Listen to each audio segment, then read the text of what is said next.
عزیز دوستو، صحابہ کرام کی محبت ایمان کا حصہ ہے اور اہل بیت کا پیار بھی ایمان کا حصہ ہے۔ اسلام ماننے کا نام ہے، تسلیم کرنے کا نام اسلام ہے۔ عزیز دوستو، نبی پاک صلی اللہ تعالی علیہ وآلہ وسلم کے صحابہ نے ارادہ بنایا کہ ہم ہر مہینے نبی پاک کے اہل بیت کی خدمت کے لیے کچھ نذرانہ دیا کریں گے۔ نذرانہ لینا اور دینا سنت ہے، مطالبہ کرنا منع ہے۔ اس کا مطالبہ کرنا اور اس پر توجہ کرنا منع ہے۔ تو وہ پیسے لے کے صحابہ در رسول پہ حاضر ہوئے تو اللہ کریم نے قرآن پاک نازل کر دیا۔ فرمایا قل لا اسألکم علیہ اجرا الا المودۃ فی القربى، محبوب آپ ان سے فرما دیں کہ میں تبلیغ دین پر تم سے کوئی اجر نہیں مانگتا، ہاں اگر تم نے کچھ کرنا ہی ہے تو میرے اہل بیت سے پیار کرتے رہنا۔ تھوڑی توجہ کریں میری بات پہ، اللہ آپ کو جزائے خیر دے۔ اب چونکہ میری ڈیوٹی لگی ہے اور آپ نے بھی سننا ہے تو کچھ ٹائم تو دیں نا، چلیں اللہ آپ کو جزا دے، تھوڑا سا سنیں، اللہ آپ کو برکت عطا فرمائے۔ کوشش کروں گا کہ ایک ہی آنسو میں کہہ جاؤں گا میں دل، طوفان بیجا لانے سے بھی چشم فائدہ، دو اشک ہی کافی ہیں اگر اثر کریں تو۔ سبحان اللہ، ماشاءاللہ، الحمدللہ، صرف اللہ کی رضا کے لیے کہنا ہے، نہیں میرے لیے نہیں۔ اگر آپ مجھے خوش کرنے کے لیے سبحان اللہ کہیں گے تو آپ کو ثواب نہیں ہوگا۔ اللہ کی عبادت میں جب تک خالص رضا الہی کی نیت نہ ہو تب تک اس کا اجر نہیں ہوتا۔ تو آپ چپ کر کے بھی سنیں گے تو میرے لیے یہ بھی بہت کافی ہے، لیکن توجہ میری بات پہ رہے تو بڑا اچھا ہے۔ آپ حضرات غور کریں گے، اللہ کریم نے فرمایا کہ ان سے کہہ دو، اے محبوب فرما دیجئے کہ میں تم سے تبلیغ دین پر کوئی اجر نہیں مانگتا، الا المودۃ فی القربى، اگر کچھ کرنا ہے تو میرے قریبیوں سے پیار کرتے رہنا۔ اہل بیت حضور کے قریبی، خود نبی پاک سے صحابہ نے پوچھا حضور گھر کے اندر جو قریبی ہیں ان کا تو پتہ ہی ہے، تو محبوب اس کے علاوہ کوئی خاص لوگ بھی بتا دیے جائیں؟ تو محبوب نے فرمایا علی، فاطمہ اور ان کی اولاد، یہ میرے قریبی ہیں، ان سے پیار کرنے کا حکم ہے، ان سے پیار کرنا چاہیے۔ ہمارے ہاں پتہ کیا ہوتا ہے؟ پیار نہیں ہوتا، بحث ہوتی ہے۔ ہمارا بحث کا دور ہے، یکم محرم سے 10 محرم تک بحث ہوتی رہتی ہے۔ فضول سا ایک آدمی ہے، اس کے سر پہ ٹوپی بھی نہیں، منہ پہ داڑھی بھی نہیں، اس نے کوئی فضول سی بات کر دی ہے، وہ کلپ کسی نے سن لیا ہے، وہ لے کے گھومتا پھر رہا ہے کہ جناب یہ دیکھیں یہ بندہ کیا کہہ رہا ہے، جواب دیں۔ تو میں نے کہا بندہ تو دیکھ لو، اب ہر ایک کا جواب دینا شروع کر دیں بھائی، اب ہر ایک کا جواب تھوڑی، میری یہ نوجوان خاص توجہ کریں، سوشل میڈیا استعمال کرنے والے، اب ہر ایک کا جواب دیا جائے گا؟ پہلے اس کا معیار دیکھا جائے گا۔ آپ بھی ہر ایک کی بات نہ سنا کریں۔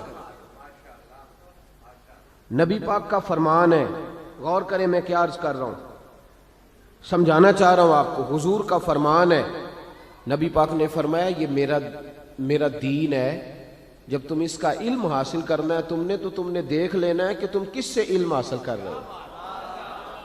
صرف کتاب کا اثر نہیں ہوتا، استاد کا بھی اثر ہوتا ہے، استاد کا بھی اثر ہوتا ہے۔ تو محبوب نے خود فرمایا کہ دیکھو تو صحیح بندہ کون ہے جو بات کر رہا ہے۔ پہلے یہ یاد رکھیں کہ بحث سے بچیں، الجھیں نہیں۔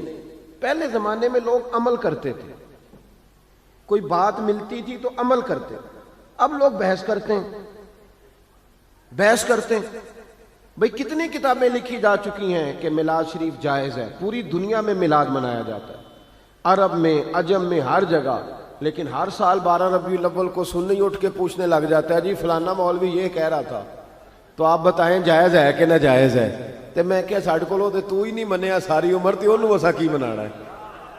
تینوں ہی نہیں سمجھ آئی بیلیا، تو پھر پوچھ رہا ہے ہر سال ہی کہ منانا ہے کہ نہیں منانا۔ تو عمل کریں، عمل کریں، بحث نہ کریں۔ صحابہ بحث نہیں کرتے تھے، عمل کرتے تھے۔ انہوں نے بحث نے عمل کیا، عمل کیا، ساری زندگی عمل میں گزاری۔ یہ جو عقل ہوتی ہے نا، عقل، یہ تو بہت زیادہ عقل مند آدمی، آپ کو پتہ ہے خودکشی کون کرتا ہے؟ بہت عقل مند آدمی خودکشی کرتا ہے۔ کیوں بھلا؟ اس لیے کہ وہ اپنا دکھ کسی کو بتاتا نہیں، وہ اپنے آپ کو سب سے سیاںا سمجھتا ہے۔ دکھ جب بتایا جاتا ہے تو دکھ بٹ جاتا ہے، تقسیم ہو جاتا ہے۔ وہ جو عقل مند آدمی ہوتا ہے وہ کہتا ہے میں کسی کو بتاؤں اتنا سیاںا ہو کے، تو گھٹ گھٹ کے مر جاتا ہے، خودکشی کر لیتا ہے۔ تو یہ جو عقل ہے نا، عقل، اقبال کہنے لگے عقل کو تنقید سے فرصت نہیں، 2 3 4 منٹ نہیں تنقید کرتی، بلکہ ہر وقت ہی کرتی رہے، فرصت ہی نہیں، فارغ بیٹھتی نہیں۔ عقل کو تنقید سے فرصت نہیں، تو عشق پر ایمان کی بنیاد رکھ۔ تو مان چپ کر کے، بحث نہ کر، مان۔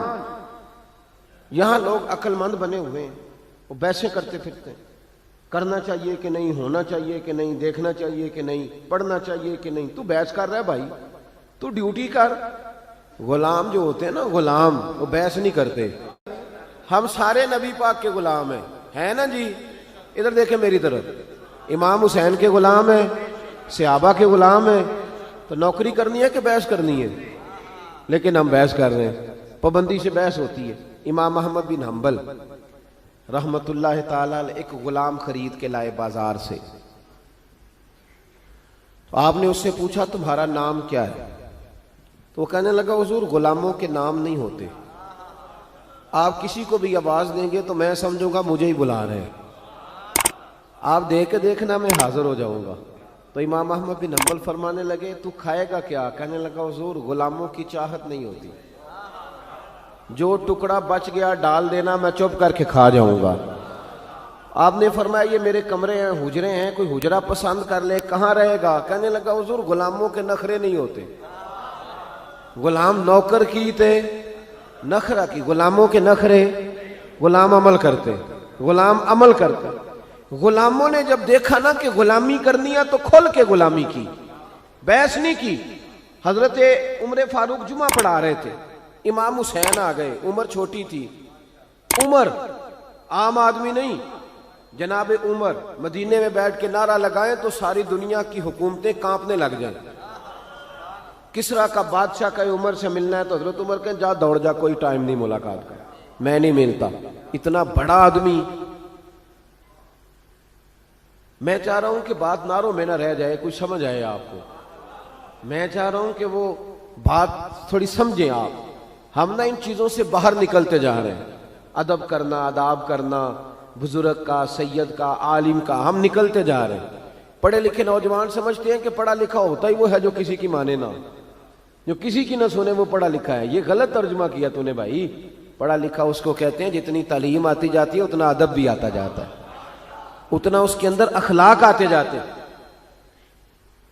میرا بیٹا بھی آتا ہے جمعے والے دن، جب جمعہ پڑھا رہا ہوتا ہوں تو کئی دفعہ بیٹا آ جاتا ہے چھوٹے والا، وہ چھوٹا ہے اس کو نہیں پتا کیا کرنا ہے، تو میں کوئی اشارہ کرتا ہوں کہ اس کو گھر لے جاؤ۔ بھائی بچے بچے ہوتے ہیں، تو اب بچوں کے ساتھ گفتگو جمعے میں تھوڑی شروع کر دی جائے گی، تقریر چھوڑ کے آ جاتے ہیں بچے۔ امام حسین بھی آ گئے مسجد نبوی میں۔ ایک دفعہ پہلے آئے تھے دونوں بھائی، امام حسن اور حسین، تو جب دونوں مسجد میں وہاں داخل ہوئے نا، سامنے حضور خطبہ دے رہے تھے، تو امام حسن رضی اللہ تعالیٰ عنہ کا پیر ان کے اپنے کرتے میں الجھا، وہ گر گئے۔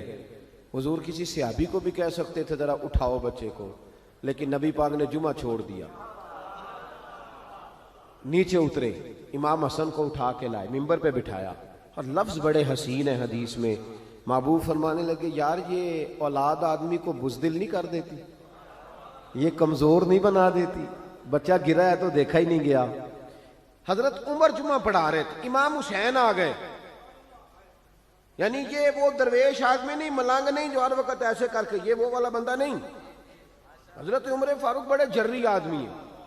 حضرت عمر فاروق تو جا کے حجر اسود کو کہنے لگے تھے میاں میں کوئی لکیر کا فقیر نہیں کہ تیرے بوسے لیتا پھروں، میں نے کبھی تجھے پلٹ کے دیکھنا بھی نہیں تھا، میں تو تیرے اس لیے بوسے لیتا ہوں کہ تجھے میرے نبی کے لب لگ گئے ہیں، میں کو بلا وجہ لکیر کا فقیر نہیں۔ بڑا جری دلیر آدمی حضرت عمر۔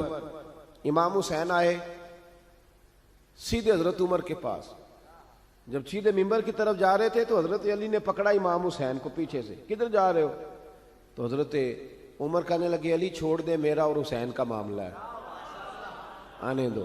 امام حسین آئے، تو کہنے لگے حضرت عمر کے سامنے کھڑ. میں نے کہا بچوں جمعے میں بچوں سے تو نہیں نا بندہ باتیں شروع کر دیتا. تو حضرت امام حسین کہنے لگے حضرت عمر سے, نیچے اترو, یہ میرے نانا کا ممبر ہے, نیچے اترو, یہ میرے. حضرت علی نے پھر پکڑا, یہ کیا کہہ رہے ہو؟ حضرت عمر کہنے لگے علی وہ آپ سے تو بات نہیں نہ کر رہا, میرے ساتھ کر رہا ہے نا, کرنے دو. یہ صرف آپ سبحان اللہ اور ماشاءاللہ الحمدللہ پکار کر چپ نہ کر جایا کریں, مسئلے کی نزاکت کو سمجھیں. بالکل امت سے یہ چیز ختم ہوتی جا رہی ہے. آج لوگ اس حسین کے بارے میں بات کرتے ہیں, 2 شہزادوں کی لڑائی, وہ جی سیاسی معاملات. ذرا سوچیں سمجھیں, معمولی آدمی کی بات نہیں. حضرت عمر اترو, میرے نانا کا ممبر ہے. تو جناب عمر فاروق ممبر سے اتر کے نیچے کھڑے ہو گئے, اتر کے نیچے چپ کر کے. تو امام حسین فرمانے لگے جا کے اپنے نانا کے ممبر پہ بیٹھ. حضرت عمر فرمانے لگے حسین میرے نانے کا تو کوئی ممبر نہیں یار, ممبر بس تیرے نانا کا ہی ہے, میرے نانا کا ممبر ہے ہی نہیں, تو جاؤں کدھر, کوئی ممبر نہیں میرے نانا کا. یہ لفظ کہے تو جناب عمر رو پڑے, کہنے لگے میں تو اونٹ چرانے والے کا بیٹا ہوں, میرے نانا کا ممبر کہاں سے آیا. امام حسین بڑی معصومیت سے کہنے لگے کوئی ممبر نہیں آپ کے نانا کا؟ کوئی نہیں. کہنے لگے چلو ٹھیک ہے پھر میرے نانا کے ممبر پہ بیٹھ جاؤ. کوئی نہیں, بیٹھ جاؤ. اب حضرت سیدنا عمر فاروق دوبارہ آئے ممبر پہ, دوبارہ ممبر پہ آئے اور ممبر پر بیٹھ کر فرمانے لگے لوگوں سنو, میں اپنی مرضی سے ممبر پہ نہیں آیا تھا, مجھے ابو بکر نے بٹھایا تھا, مجھے ابو بکر نے بٹھایا تھا, پھر مجھے حسین نے اتارا, اب دوبارہ حسین نے مجھے بٹھایا ہے. کسی میں جرت ہے تو مجھے اتار کے دکھائے, ہے کسی میں طاقت تو اتارے عمر کو, اس لیے کہ مجھے امام